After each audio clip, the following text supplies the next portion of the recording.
salam sejahtera untuk kita semua. Peserta Sekolah Penyelenggara Pemilu Ad Hoc Daerah Istimewa Yogyakarta dimanapun Anda berada. Selama ini kita sering mendengar istilah hidup yang beretika, etika dalam kehidupan sehari-hari ataupun etika dalam setiap kelompok kerja profesi. Sehingga di dalam kelompok kerja tersebut dikenal adanya kode etik profesi. Sebegitu pentingnya kode etik harus dibuat oleh kelompok kerja profesi tersebut. Maka pada kesempatan ini bersama saya, Jumarno, anggota Bawaslu Kabupaten Bantul, Koordinator Divisi Penyelesaian Sengketa, akan membahas tentang kode etik penyelenggara pemilu.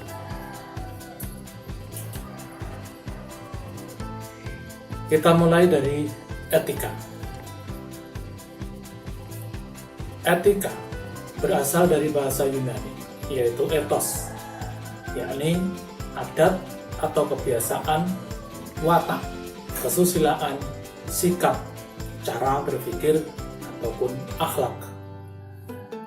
Menurut para ahli, Profesor Franz Magnus Suseno misalnya, menyatakan etika adalah suatu pengetahuan yang memberikan arahan, acuan, dan pijakan kepada tindakan manusia. Ahmad Amin. Etika merupakan suatu ilmu yang menjelaskan tentang arti baik dan buruk serta apa yang seharusnya dilakukan oleh manusia. Juga menyatakan sebuah tujuan yang harus dicapai manusia dan perbuatannya, dan menunjukkan arah untuk melakukan apa yang seharusnya dilakukan oleh manusia. Hamzah Zakub, etika merupakan ilmu yang menyelidiki suatu perbuatan, mana yang baik dan mana yang buruk, serta memperlihatkan amal perbuatan manusia sejauh yang dapat oleh akal ketahui. Menurut Kamus Besar Bahasa Indonesia, etika adalah norma dan asas yang diterima oleh sekelompok tertentu sebagai landasan tingkah laku. Apa itu kode etik? Menurut Kamus Besar Bahasa Indonesia, kode etik adalah norma dan asas yang diterima oleh kelompok tertentu sebagai landasan tingkah laku. Nah, tentunya ada tujuan kenapa dibuat kode etik dalam setiap kelompok kerja profesi. Tujuannya adalah untuk menjunjung tinggi martabat profesi, meningkatkan mutu profesi dan organisasi profesi, menentukan baku standarnya sendiri, menjaga dan memelihara kesejahteraan para anggota, meningkatkan pengabdian para anggota profesi. Sedangkan sifat kode etik bersifat mengikat dan wajib dipatuhi oleh semua yang tergabung dalam kelompok kerja profesi. Demikian pula dengan penyelenggara pemilu juga diatur dengan kode etik untuk dijadikan pedoman di dalam melaksanakan tugas sebagai penyelenggara pemilu. Ada beberapa syarat pemilihan agar terlaksana secara demokratis. Di antaranya adalah penyelenggara yang kompeten dan berintegritas.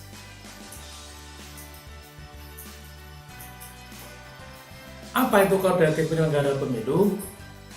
Kode etik penyelenggara pemilu merupakan suatu kesatuan asas moral, etika, dan filosofi yang menjadi pedoman perilaku bagi penyelenggara pemilu berupa kewajiban atau larangan, tindakan, dan atau ucapan yang patut atau tidak patut dilakukan oleh penyelenggara pemilu. Maka untuk menciptakan penyelenggara pemilu yang berintegritas, dibuatlah peraturan tentang kode etik, yaitu Peraturan DKPP nomor 2 tahun 2017 sebagai pedoman bagi penyelenggara pemilu di dalam melaksanakan tugasnya. Tujuan kode etik bagi penyelenggara pemilu adalah untuk menjaga integritas, menjaga kehormatan, kemandirian, dan menjaga kredibilitas. Kode etik penyelenggara pemilu bersifat mengikat serta wajib dipatuhi oleh anggota KPU, baik pusat maupun sampai dengan tingkat KPPS. Juga anggota Bawaslu dari pusat sampai dengan pengawas TPS. Serta harus ditaati oleh jajaran sekretariat KPU dan Bawaslu. Nah, setiap penyelenggara pemilu wajib bekerja, bertindak, menjalankan tugas, wewenang, dan kewajiban sebagai penyelenggara pemilu dengan berdasarkan kode etik dan pedoman perilaku penyelenggara pemilu serta sumpah janji jabatan. Prinsip-prinsip kode etik penyelenggara pemilu: jujur, mandiri, adil, akuntabel, berkepastian hukum, aksesibilitas, tertib, terbuka, proporsional, profesional, efektif, efisien, dan kepentingan hukum. Untuk menjaga integritas dan profesionalitas agar penyelenggara pemilu berintegritas, maka harus bersikap jujur, mandiri, adil, dan akuntabel. Sedangkan agar penyelenggara pemilu mempunyai sifat profesionalitas, maka dalam bertindak dan menjalankan tugas harus berkepastian hukum, tertib, terbuka, proporsional, profesional, efektif, efisien, dan kepentingan hukum. Prinsip penyelenggaraan pemilu: jujur, maknanya dalam penyelenggaraan pemilu, penyelenggara pemilu didasari niat untuk semata-mata terselenggaranya pemilu sesuai dengan ketentuan yang berlaku tanpa adanya kepentingan pribadi, kelompok, atau golongan. Mandiri, maknanya dalam penyelenggaraan pemilu, penyelenggara pemilu bebas atau menolak campur tangan dan pengaruh siapapun yang mempunyai kepentingan atas perbuatan, tindakan, keputusan, dan atau putusan yang diambil. Adil, maknanya dalam penyelenggaraan pemilu, penyelenggara pemilu menempatkan segala sesuatu sesuai hak dan kewajibannya. Sedangkan akuntabel bermakna dalam penyelenggaraan pemilu, penyelenggara pemilu melaksanakan tugas, wewenang, dan kewajiban dilaksanakan dengan penuh tanggung jawab dan hasilnya dapat dipertanggungjawabkan sesuai dengan ketentuan peraturan perundang-undangan. Agar penyelenggara pemilu mempunyai sifat profesionalitas, maka penyelenggara pemilu harus berpedoman pada prinsip berkepastian hukum, yang bermakna dalam penyelenggaraan pemilu, penyelenggara pemilu melaksanakan tugas, fungsi, dan wewenang sesuai dengan ketentuan peraturan perundang-undangan. Lalu yang kedua adalah aksesibilitas, bermakna kemudahan yang disediakan penyelenggara pemilu bagi penyandang disabilitas guna mewujudkan kesamaan kesempatan. Sementara harus tertib, maknanya dalam penyelenggaraan pemilu, penyelenggara pemilu melaksanakan tugas, fungsi, dan wewenang sesuai dengan peraturan perundang-undangan, keteraturan, keserasian, dan keseimbangan. Juga harus terbuka, maknanya dalam penyelenggaraan pemilu, penyelenggara pemilu memberikan akses informasi yang seluas-luasnya kepada masyarakat sesuai kaidah keterbukaan informasi publik. Pengaruh terjadinya pelanggaran kode etik. Alasan ekonomi, yaitu kebutuhan individu. Tidak ada pedoman berada pada area abu-abu, sehingga tak ada panduan. Perilaku dan kebiasaan individu, lingkungan tidak etis, perilaku orang yang ditiru. Pembinaan kode etik. Metode pembinaan berupa bersifat kuratif, preventif, dan preemptif.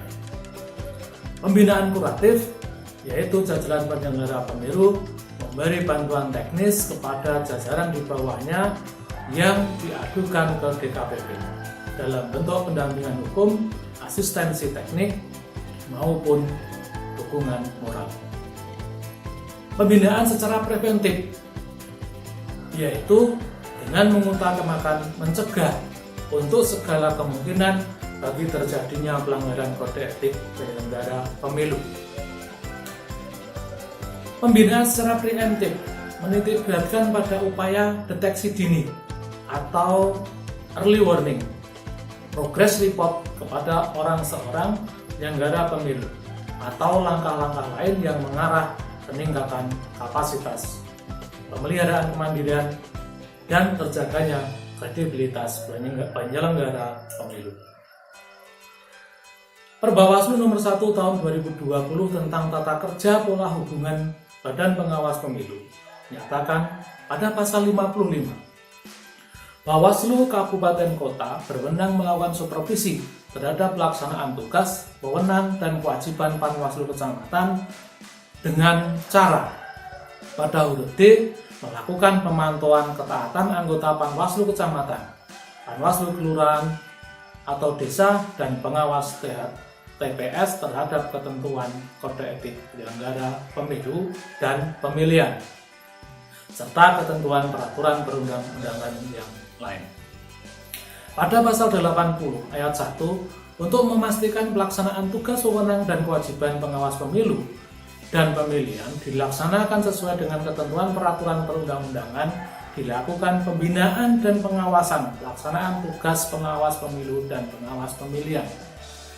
Pada ayat 2, pembinaan dan pengawasan sebagaimana dimaksud pada ayat 1 dilakukan oleh Bawaslu, Bawaslu Provinsi, Bawaslu Kabupaten Kota, Panwaslu Kecamatan, dan Panwaslu Kelurahan Desa secara berjenjang. Penanganan pelanggaran kode etik bagi pengawas ad hoc.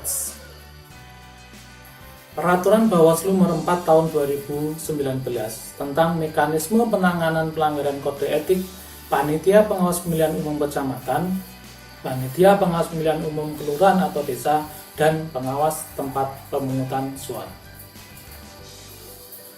Pasal 2 ayat 1, Panwaslu Kecamatan, Panwaslu Kelurahan atau Desa, dan pengawas TPS wajib menjalankan tugas, fungsi, dan wewenang sebagai pengawas penyelenggara pemilu sesuai dengan ketentuan peraturan perundang-undangan dan sumpah janji jabatan serta kode etik. Pada pasal 3 ayat 1, penanganan dugaan pelanggaran kode etik bertujuan menjaga integritas, kehormatan, kemandirian, dan kredibilitas anggota Panwaslu Kecamatan, Panwaslu Kelurahan atau Desa, dan pengawas TPS. Sumber dugaan pelanggaran yaitu temuan atau aduan. Pasal 3 ayat 3. Temuan diputuskan dalam rapat pleno Bawaslu Kabupaten Kota. Aduan disampaikan pada Sekretariat Bawaslu Kabupaten Kota untuk Panwaslu Kecamatan dan Panwaslu Kelurahan Desa termasuk pengawas TPS. Penanganan dugaan pelanggaran kode etik dilakukan selama 14 hari sejak temuan atau aduan diregistrasi. Tata cara penanganan dugaan pelanggaran kode etik dengan melakukan klarifikasi. Klarifikasi dilakukan dengan cara memeriksa kedudukan hukum pengadu dan teradu, mendengarkan keterangan pengadu, mendengarkan keterangan teradu, mendengarkan keterangan saksi atau ahli, dan atau memeriksa dan mengesahkan alat bukti dan barang bukti.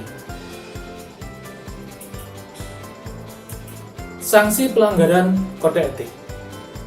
Sanksi berupa teguran tertulis, yaitu peringatan atau peringatan keras, pemberhentian sementara. Lalu yang berikutnya ada pemberhentian tetap. Pemberhentian tetap dari jabatan ketua atau pemberhentian tetap dari anggota. Penegakan kode etik penyelenggara pemilu. Penegakan kode etik penyelenggara pemilu terhadap anggota Bawaslu, Bawaslu Provinsi, dan Bawaslu Kabupaten Kota, dan KPU Provinsi, KPU Kabupaten Kota dilaksanakan oleh Dewan Kehormatan Penyelenggara Pemilu. Penegakan kode etik terhadap anggota Panwaslu Kecamatan, Panwaslu Kelurahan atau Desa, dan pengawas TPS oleh Bawaslu Kabupaten Kota. Sementara untuk PPK, PPS, dan KPPS dilaksanakan oleh KPU Kabupaten Kota.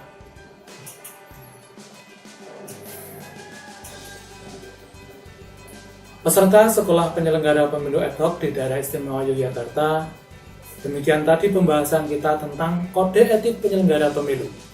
Semoga dapat menambah pemahaman bagi kita semua, sehingga kita semua dapat melaksanakan tugas dan wewenang kita sebagai penyelenggara pemilu secara berintegritas dan senantiasa menjaga profesionalitas. Terima kasih atas perhatian. Banyak salah mohon dimaafkan.